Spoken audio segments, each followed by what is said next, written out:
இருட்டுக்காட்டில் மின்மினி பேய். ஒரு காலத்தில் ஒரு சிறிய கிராமத்தில் கார்த்திக் என்ற சிறுவன் வாழ்ந்து வந்தான். அவன் மிகவும் துணிச்சலானவன். ஆனால் அவனுக்கு இருட்டு என்றால் பயம். ஒரு நாள் மாலை கார்த்திக் தனது நண்பர்களுடன் விளையாடிக் கொண்டிருந்தான். விளையாடிக் கொண்டே இருந்தபோது அவன் பந்து கிராமத்தின் அருகிலிருந்த பழைய காட்டுக்குள் உருண்டு போய்விட்டது. அடடா, என் பந்து காட்டுக்குள் போய்விட்டதே என்று கவலையடைந்தான். நண்பர்கள் சொன்னார்கள், அங்கே போகாதே, இரவு நேரத்தில் அங்கே பேய் சுற்றுமாம். அதை கேட்ட கார்த்திக்கின் இதயம் துடிக்கத் தொடங்கியது.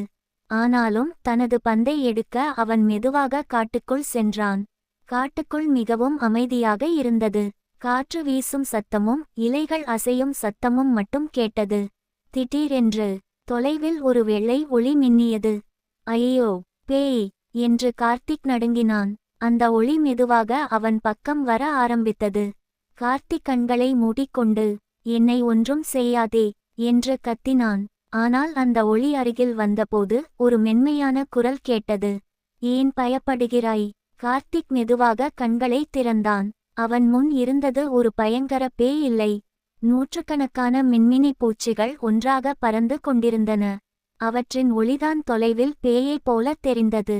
அப்போது அருகிலிருந்த மரத்தின் கீழே அவன் பந்தும் கிடந்தது. கார்த்திக் மகிழ்ச்சியுடன் பந்தை எடுத்து கொண்டு வீட்டிற்கு திரும்பினான்.